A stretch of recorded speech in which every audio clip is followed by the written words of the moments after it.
I'm obviously openly asking these questions. I, as just a human being, forget what my beliefs are, forget what my view on this ideology is. Just as a human being, I start to see a trend in the world in any direction. Lots of cancers, lots of, bad weather. People look at bad weather and go, shouldn't we be looking at this in the climate? Okay, well, I consider it bad weather of the human soul to see people so deeply confused about their own biology. Mm-hmm.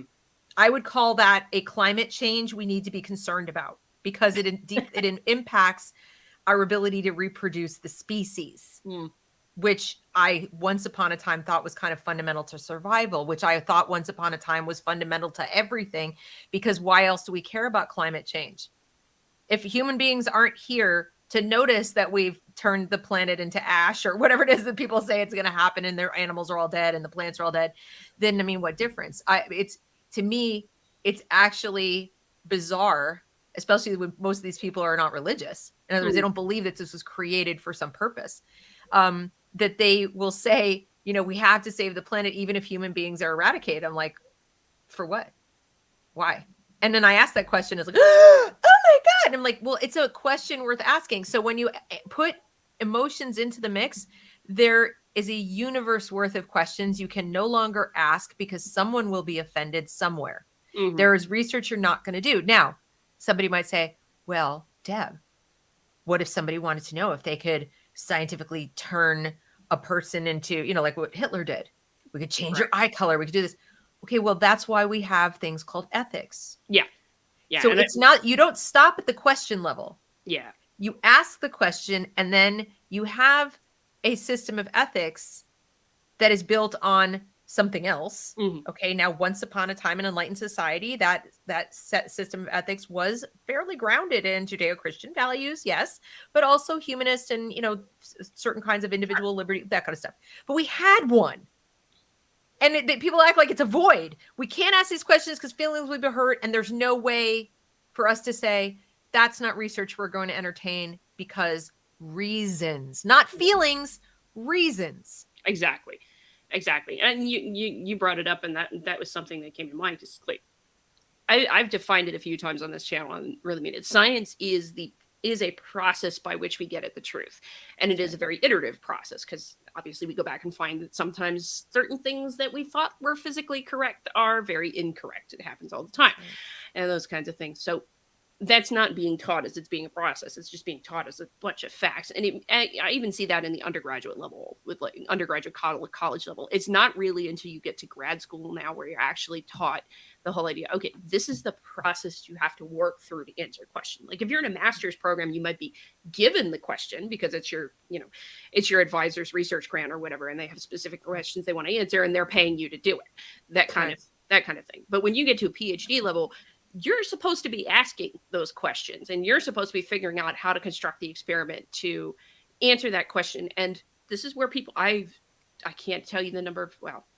I've seen more papers than I care to admit that were biased in their construction in the last few years, which is scary as all get out. And so unfortunately, it's been mostly the things that have been social science focused, which difference between social and physical sciences here is one thing.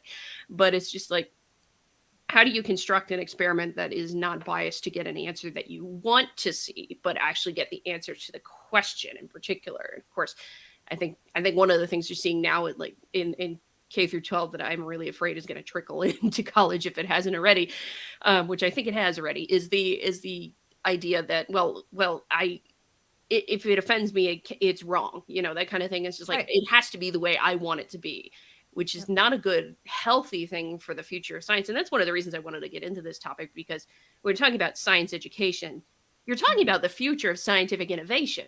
Ultimately. That's right.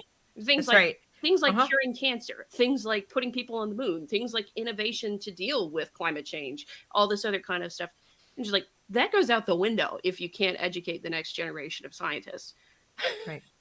We should be very concerned about educators currently in the lower grades pushing something called inquiry-based learning and talking about systems of inquiry and using inquiry-based lessons because it is, as I said at the outset, it is the natural human impulse. Watch baby, watch a toddler. Inquiry is automatic. Inquiry, if you set up the environment, like Maria Montessori was really good at this, saying, coming up with ways to create a learning environment where inquiry is facilitated. You don't teach inquiry. In other words, you don't come in and say like, and now you're going to ask questions in a void. Okay. And or they're going to be about this. No, you give kids, you put out, let's say, for example, like a water area with lots of measuring devices and flowing water and easy access to water. And you watch the kids, watch what they do, watch what they examine, how they examine the properties of water all by themselves. Mm-hmm. And by doing that, now we're talking about the very young kids. And then once they've done that and you come in, the teacher comes in and begins to ask questions about their inquiry. Mm. What are you trying to find out? What are your questions? What are the questions that you have? What are you doing? And on top of that, tells them facts about water to expand their inquiry. Right. But you can't, otherwise you're going to take that toddler-esque thing all the way up the food chain. Right. You're going to be always reinventing the wheel, always starting from nothing. So now I take a kid in biology class in high school and we do inquiry-based lessons and they know nothing. So you're just back to toddlerhood. They're capable, their brains are capable of being told things. So in addition to being naturally wired to inquire, we have to, in order to have our inquiry get up and up and up, and you talk about scientific research, you have to have somebody passing knowledge to you from the previous stages so that the inquiries become more sophisticated. Exactly. Otherwise, the 17-year-old in biology class is approaching animal biology, plant biology, just like the 3-year-old at the water table. As if they've never, it's like, I don't know, it's an animal. What is this? What is that? We know, we can tell them.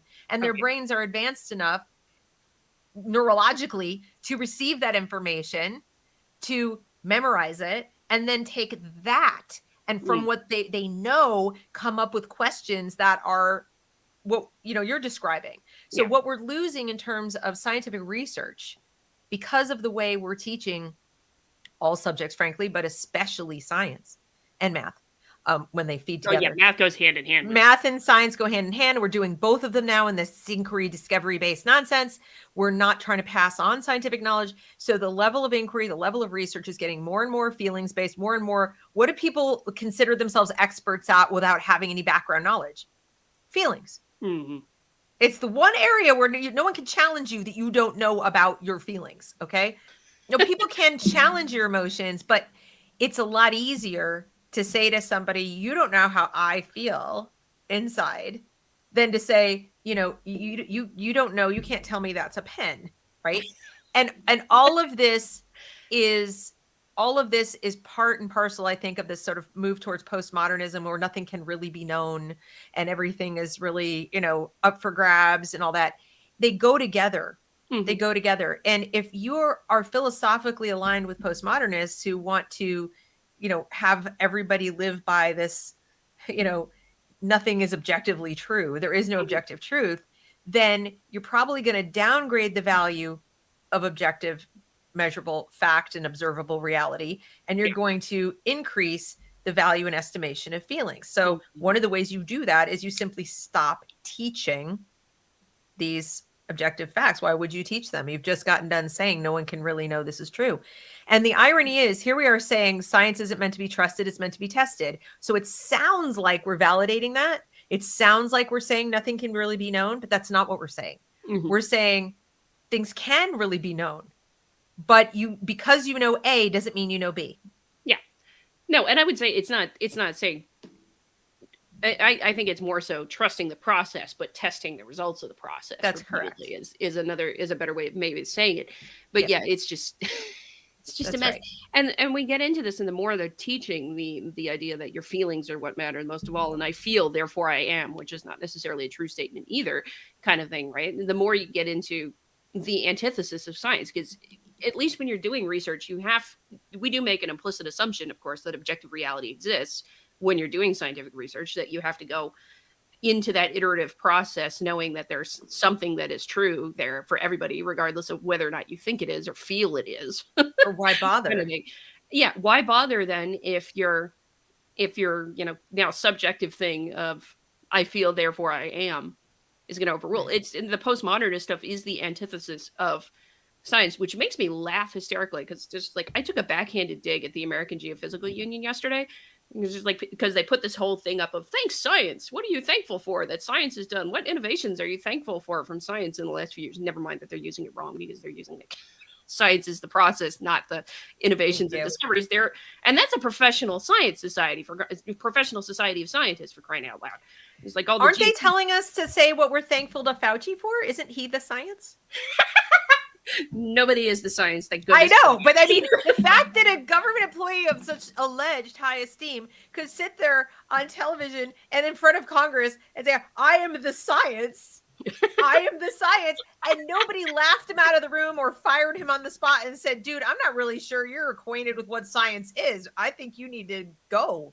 Oh yeah. And no severance for you. And you know what? We're gonna investigate you. No, it's kind of like, oh, hail Fauci. It's become, and I hate the fact that there is something called Scientology as a cult, because that would be the correct name for it. Well, no, there is a name for it. It's called Scientism. Oh, Scientism. Okay. Scientism. Yeah. But yeah, it's just like, it's crazy. And they're worshiping at the altar of this thing called science that doesn't exist. Like you said, it's a process. And we've seen it. How many of our neighbors, how many of our friends said, the science says da, da, da, da, da. I'm like, there's no such thing. No, science doesn't say anything. No, it doesn't. You're a science denier. And I'm like, for a living, science doesn't say anything. It drives me crazy when I see that. People who use the term science denier are math deniers. That's it. Because if you're going to sit there and tell me that I'm denying the science, and then your next breath is like, well, this research paper said blah, blah, blah. I'm like, apparently you don't understand math. Yeah. Because if you had even a passing understanding of math, you would be able to at least be skeptical. You might not know that a research report was flawed, but you would look at it and go, what? And with science education, we don't even get to the concept of research methodology design. Yeah. In terms of, it is not covered even in high school. I didn't learn about research methodology design until I took a college level psychology class. And we know not everybody takes that. And, even in my biology class in college, we didn't learn about methodology, research methodology. So my opinion, research methodology and design should be taught in the lower grades by high school. I think students need to understand, because even if you never go to college, you will be in this world in the 21st century and beyond. You're going to be marketed to on the basis of studies show, and you cannot make an informed decision about what that person is telling you. Yeah. All you can do is be deeply cynical. All you can do is say, what's the agenda of the person telling me studies show? But do we really want people to be so deeply cynical that they reject everything? No, we don't. There are some reports and some research we actually really want people to pay attention to, whether it's about diet, exercise, the climate. There are many things that we probably ought to change our behavior and change our habits. But if you get one half of the people going, all hail the research, and the other half of the people going, yeah, whatever, studies show. Meanwhile, you're like, no, but this one's really true. So you can't do that. If we educated high school students and how science is done, like what the process is. Well, and also that it's different from the problematizing thing. Oh my God. Critical theory kind of. I had to go there because that's the thing is you're saying, you need to question, you need to inquire and what have you. Well, how is that different from the problematizing of critical theory? It is vast. No, in fact, that's the only thing they're curious about. So if your North Star is some vague thing called social justice, which ironically no one has ever put on the spot and asked to define. So in other words, nobody ever says, tell me what that will look like. That's very true. Actually, I've never seen a good definition of social justice. We're pursuing social justice like you're pursuing vapor. What will that look like? And are you 100% sure A, that it's achievable, and B, that we really want it. Right. Is it really good? Like, there's a book called Equal is Unfair that I highly recommend to people to read, because it goes into at least the sort of equity piece. Like, do we really want equal outcomes across the board? What would the world look like? Is that even possible? And do we even want it? We have to start there. And we don't have teachers in the K through 12 realm who are brave enough to ask these questions. And as I said, that's the problem with having tiers, like there's no crying in science. Well, apparently there is crying allowed. By John Watkins? Yes. Okay. I'm Yes. drop that in the chat for folks. Yes. That book is an excellent book, because at least they had the guts to step out there and say, then you have The Case for Fossil Fuels. It's another book that, our kids are not being asked to read or consume or learn about these kinds of questions. Why not? Because feelings, to your point. Yeah. And they might come away from these materials and say, no, I disagree with them, and that's fine. But you have to be allowed to ask these questions or put these ideas forward. And instead, we're allowing people to declare that something is bad, that something is evil, that something is racist, that something shouldn't be looked at or shouldn't be questioned because of feelings. Right. And I just think we needed to, because the studies show is what we see every day in the news. And I then have to, even I who understand more than the average bear about research methodology design, I still have to come to somebody like you and say, okay, Adrian, does it really show that? Yeah. Is this a decent sample size for something like this? And were there controls? I'm not seeing the controls. And with something that truly can't be measured objectively, like social sciences, where you have to really struggle, like, wouldn't you need a long-term study? Not, can you even get reliable results across such a short span of time when you're talking about culture, you're talking about social things? Most you can do, I think, would be to come up with the, like, what's happening. Oh, yeah. Not the why. And a lot of there's the big difference between the social sciences and the physical sciences. And I don't think this is taught. I don't even think this is taught in the undergrad education. I'm very sure it's not taught in K through 12, because you don't get into too much of that distinction at all when you're in high school. Not at all. But it's just social sciences, for the most part, is very context dependent when you're doing the research. Like, what's going on in that current moment in time that's around here. And that's why longitudinal studies or repeat studies of the same topic are really, really important, because you have to track how beliefs and perceptions change if you're doing those kinds of studies, for instance. So, like, the Yale climate change group has been tracking over a very long time how perceptions of climate change, and I hate this phrase, but beliefs regarding climate change, or the belief in climate change, that's why I don't like it, because it's not a religious thing. Excuse my language. That's right. There, so it's just like it's what I study on a daily basis. So no, it's not a religion. Please stop treating it that way. Yes, exactly. I've told off a few articles. I told off a few authors in peer reviews. Just like, please stop saying that.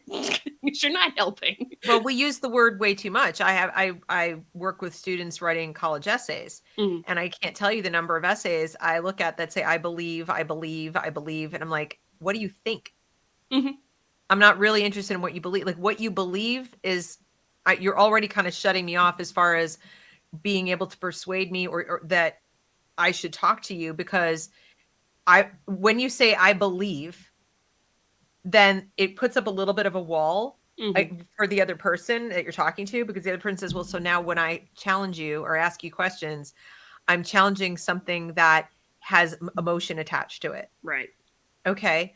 That is effective when you are trying to persuade somebody and talk about your points of common interest. So, for example, if I were debating somebody about climate change, I might say, look, I believe that we both want the same thing, which is an environment that is healthy and where everyone can thrive and, can sustain life long term and things like that. Then when you're saying, like, it's like saying, I believe in you.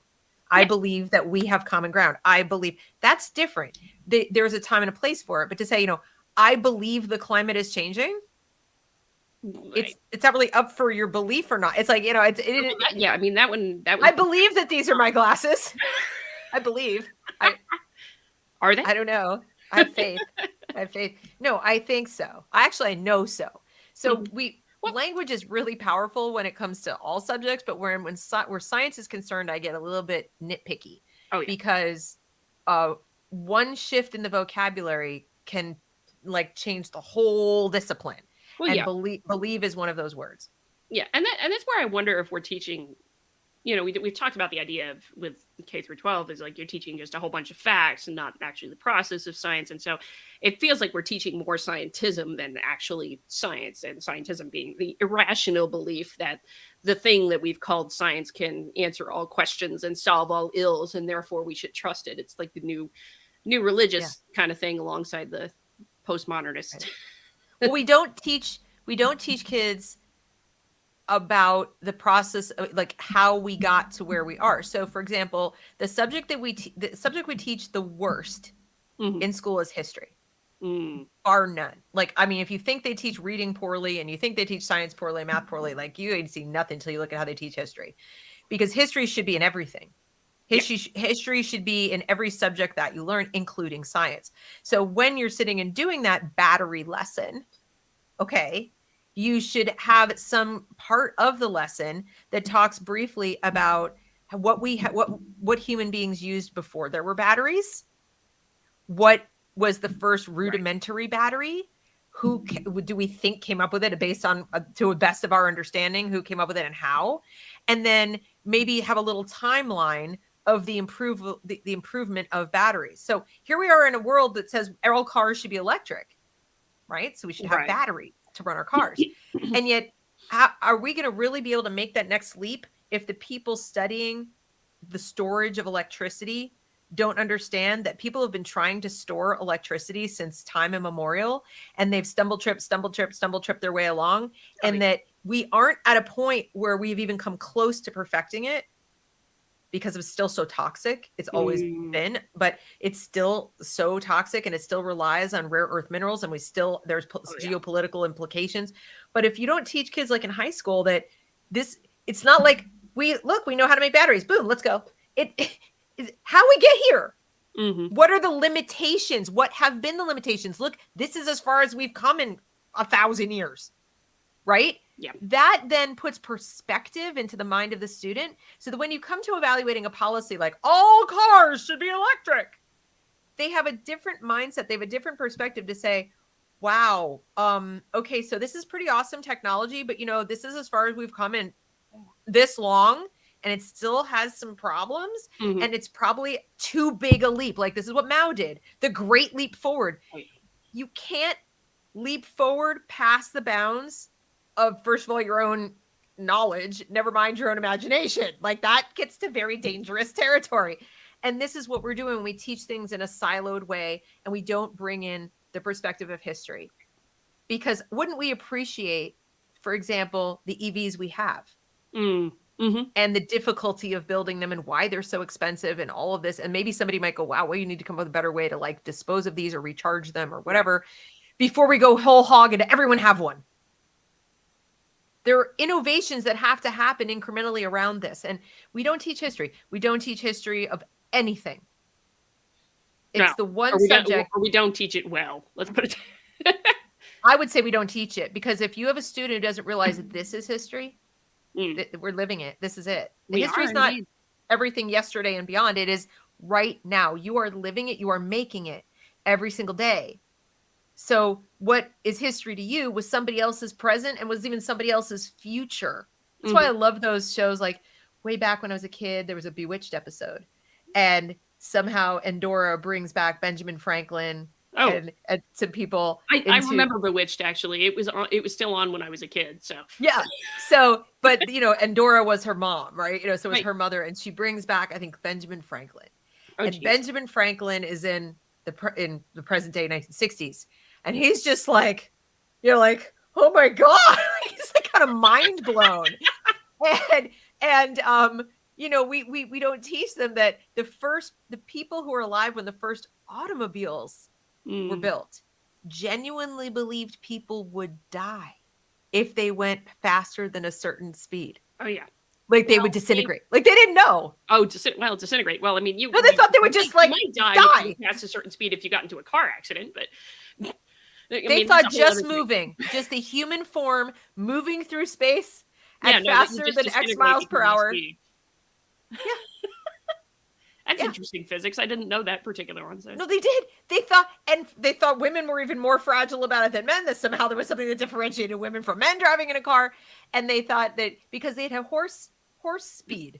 So if they would, attach multiple horses to a carriage, and they knew that you could get up to that speed, and it was kind of like, okay, well, we're okay now. But can you imagine, like, the first person who got in a car that could go 50 miles per hour? How many horses? Just imagine it today. We have some you cars can't do it. Horses can't do it. We have some cars that go 300 miles an hour now, for like drag racing and things like that. And although, thank goodness for like safety roll bar cages and things like that for when those things. They had wrong. A rudimentary understanding of G's. Mm-hmm. It was rudimentary. It's not like what we understand it, and to them, because it had never been tested. Oh, tested? Did I say tested? What? Because it hadn't been tested, it was like no one has ever done it. So no one's ever done this. No one has ever gone faster than X number of horses can pull them. Mm-hmm. Because you can't ride multiple horses at the same time. They had locomotives, but I think the idea was even the locomotive only could go a certain speed, and it was spread out. You were protected, and so their whole the science experiments, whatever, hadn't really been done.